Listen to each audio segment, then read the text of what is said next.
चुनावी शोर थमने के बाद एक अजीब सा जो है सन्नाटा सा पसरा चारों तरफ नज़र आ रहा है।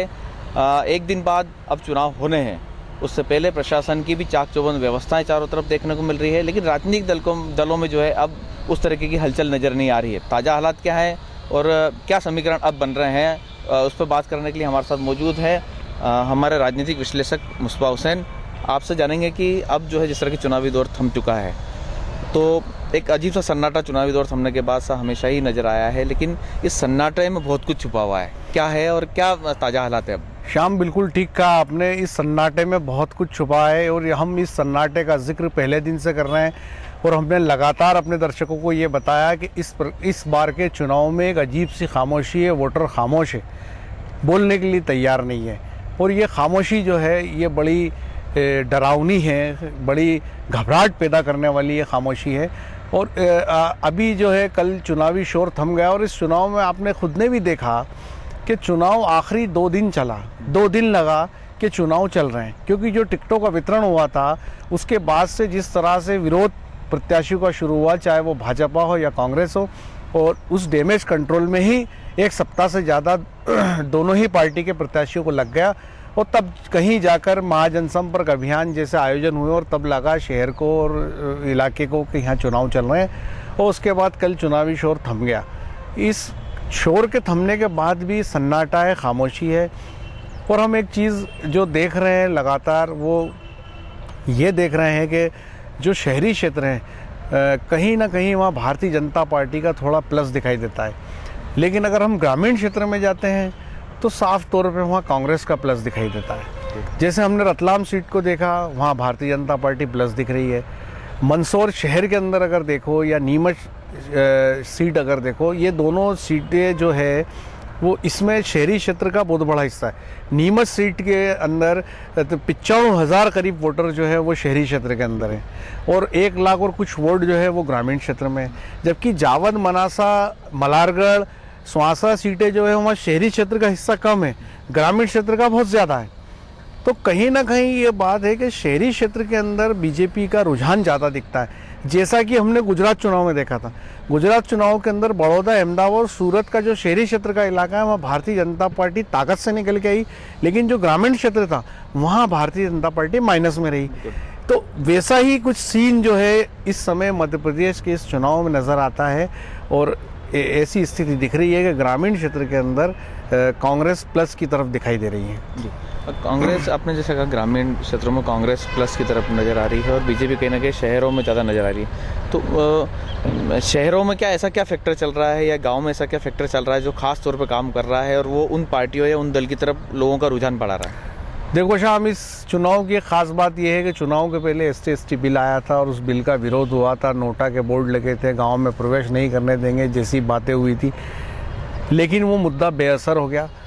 शहरी क्षेत्र इसलिए प्लस नज़र आता है कि शहरी क्षेत्र के अंदर भारतीय जनता पार्टी अपने शुरुआती दौर से ही मजबूत रही है, क्योंकि ये कारोबारी जमात का इलाका होता है और उसमें भाजपा पक्की मानी जाती है। सवर्ण वोट बैंक जो होता है वो ज़्यादा शहरी क्षेत्र के अंदर होता है।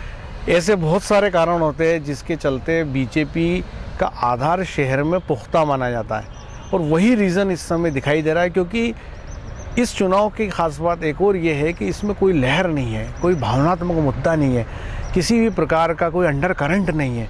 तो अब जो वोट बैंक एक पिछले चुनाव में जो हमने बीजेपी की तरफ एक हवा का रुख देखा था और लोग जो है मोदी के दीवाने थे, बड़े पैमाने पे सामने दिखता था किस प्रकार से लोग भारतीय जनता पार्टी का फेवर कर रहे हैं, इस चुनाव में वैसी बात नहीं दिख रही है।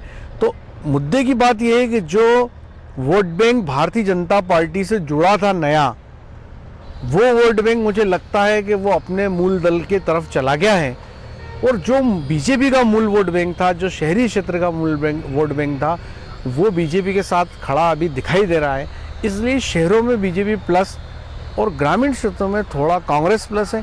उसका अब ये वोट में कन्वर्ट कितना होगा ये तो कल बताएगा, किसका बूथ मैनेजमेंट है और कौन लोग इस पे ज़्यादा काम कर रहे हैं और कैसे वो ये सारा मैनेज कर पाते हैं, ये ये मतदान के बाद पता चल पाएगा। आपने बूथ मैनेजमेंट की भी बात करी और मैनेज की बूथ तक आने तक लोगों की सब मैनेज की बात है। मैनेजमेंट एक बड़ी कहीं ना कहीं जो अब उसका खास रोल शुरू होता है। चुनावी शोर थमने के बाद जो पूरी कहानी कहीं मैनेजमेंट भी टिक जाती है। कई तरह की खबरें भी आ रही कि शराब पकड़ी गई, कहीं नोट की खबरें भी आ रही है कि वहाँ बट रहे हैं, ऐसी खबरें आ रही है, लेकिन पुख्ता भी कुछ नहीं हो पाया। लेकिन शराब की तो है कि हाँ शराब पकड़ी गई है। तो क्या ये मैनेजमेंट भी काम करेगा इस चुनाव के अंदर, और उसको लेकर प्रशासन किस तरीके से सतर्क है और क्या चौकस है? प्रशासन तो चाकचौबंद होता ही है और प्रशासन अपनी जो भूमिका है वो निभाता ही रहा है, लेकिन उसके बावजूद भी आपको खुद को पता है शाम के राजनीतिक दल किस तरह के इंतजामात करते हैं, कैसे अपने वोटर्स तक पहुंचते हैं, उनको लुभाते हैं, मतदान को प्रभावित करते हैं। और हम ये पिछले 2 दिन से साफ तौर पे ज़मीन पे देख रहे हैं कि बड़े पैमाने पे अरेंजमेंट्स हो रहे हैं, मैनेजमेंट्स हो रहे हैं। जो फिक्स पॉकेट है जो वोट बैंक के, वहाँ जो है बातचीत हो रही है, तोड़बट्टे हो रहे हैं। और लगातार कल भी हम लोगों को ये खबरें मिलती रही कि ग्रामीण क्षेत्रों के अंदर वोट को प्रभावित करने के बड़े पैमाने पे प्रयास किए जा रहे हैं। और कहीं ना कहीं इससे बहुत ज़्यादा नहीं माने तो कुछ 1-2% वोटर्स ऐसे होते हैं जो इससे प्रभावित होते हैं और अपना मतदान जो है जो लाभ देने वाला प्रत्याशी है उसके हक में करता है। और जब प्रभावित होते होंगे तभी तो ये मैनेजमेंट करते होंगे, अगर नहीं प्रभावित होते तो ये मैनेजमेंट कभी नहीं करते। तो निश्चित तौर पे जो नीमच मंदसौर का जो अपना बेल्ट है इसके अंदर ये अरेंजमेंट मैनेजमेंट की खबरें लगातार आ रही है, क्योंकि क्या है इन सीटों के ऊपर कई हाई प्रोफाइल सीटें हैं। दूसरा ये है कि अगर भाजपा की सरकार बनती है तो उसमें कई उम्मीदवार ऐसे हैं जो कैबिनेट मंत्री के पद पर पहुंचने की दौड़ के अंदर है। और वहीं कांग्रेस की सरकार अगर बनती है तो उसके कई प्रत्याशी ऐसे हैं जो सरकार में अपनी बड़ी हैसियत बना सकते हैं जीत के अगर जाते हैं। तो उन लोगों ने बड़े पैमाने पे अपना दमखम लगा दिया है और जो जो काम वो कर सकते होंगे इस चुनाव को जीतने के लिए उसको करने से वो बराबर बिल्कुल परहेज नहीं कर रहे हैं। जावद में अभी जब नीमच आपने पूरे क्षेत्र की तो बात कर ली, लेकिन जावद एक जहाँ पे ट्रायंगुलर फाइट जो चल रही है, त्रिकोणीय मुकाबला है, जावद को लेकर बात कर रहे हैं। एक गरोठ में भी त्रिकोणीय मुकाबला है, सुहासरा में भी है। तो ये जहाँ ट्रायंगल फंस रहा है वहाँ क्या स्थितियाँ निर्मित होगी, क्या वहाँ रोचक नज़र आ रहा है? कुछ अभी स्थितियाँ क्लियर नहीं हो रही है, तो ऐसे में क्या लगता है, आप क्या सोचते हैं इस बारे में? शाम अगर मालवा की बात करें तो मालवा में सबसे ताकतवर निर्दलीय अगर कहीं मुझे दिखता है तो वो जावद क्षेत्र में दिखता है और वो समंदर पटेल है। तो कहीं ना कहीं समंदर पटेल ने अपनी उम्मीदवारी के बाद जो है जावद क्षेत्र के अंदर जो है उसने वहाँ पे जो उसके राइवल जो उम्मीदवार थे उनकी हवा खिसका दी है। आप भी लगातार घूम रहे हो, मैं भी घूम रहा हूँ और हम लोग जहाँ भी गाँव में जा रहे हैं समंदर पटेल के समर्थक बड़े पैमाने पर निकल कर सामने आए हैं और बढ़ चढ़कर वो चुनाव के अंदर हिस्सेदारी कर रहे हैं। कल आपने भी समंदर पटेल का जनसंपर्क अभियान को भी देखा, कितने बड़े पैमाने पे लोग उनके साथ जो है जूझ रहे थे। दूसरे निर्दलीयों की तुलना के अंदर जावद के अंदर समंदर पटेल ने पूरी ताकत झोंक दी है और वो चुनाव जीतने के लिए पूरा दम लगाए हुए हैं। इसलिए जावद का जो चुनाव है बहुत ज़्यादा रोचक हो गया। और दूसरी खबर जो हमारे पास आ रही है कि 215 पोलिंग जावद के अंदर है और 215 ही पोलिंग पे समंदर पटेल ने वहाँ गाड़ियों की और आदमियों का अरेंजमेंट किया है ताकि वोट डलवाए जा सके। तो मैंने स्वर्गीय राधेश्याम जी मारू, स्वर्गीय वीरेंद्र कुमार जी सकलेचा को भी निर्दलीय लड़ते हुए देखा है, लेकिन इस चुनाव के अंदर जो मैंने समंदर पटेल को जितने दमखम से लड़ते देखा है वो चुनाव कहीं इस चुनाव के सामने फीके लगते हैं।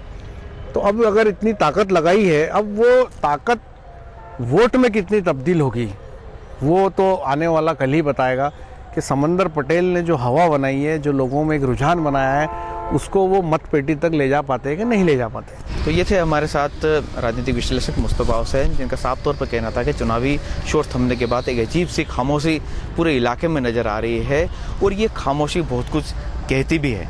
ये खामोशी किस तरीके की एक क्या जो है एंटी इनकम्बेंसी का फैक्टर है, क्या वोटर कुछ कहना नहीं चाहता और वो अपना मन बना चुका है कि वो किसको वोट करेगा। हालांकि ये बात और है कि कल वोट गिरने के बाद जब 11 तारीख होगी तो ऊँट किस करवट बैठता है ये तो 11 तारीख को पता पड़ेगा। लेकिन ये खामोशी जो है कहने की राजनीतिक दलों के लिए अच्छी नहीं मानी जा रही है। मेरे सहयोगी कैमरामैन दीपक खताबे के साथ वॉइस ऑफ एमपी के लिए श्याम गुर्जर।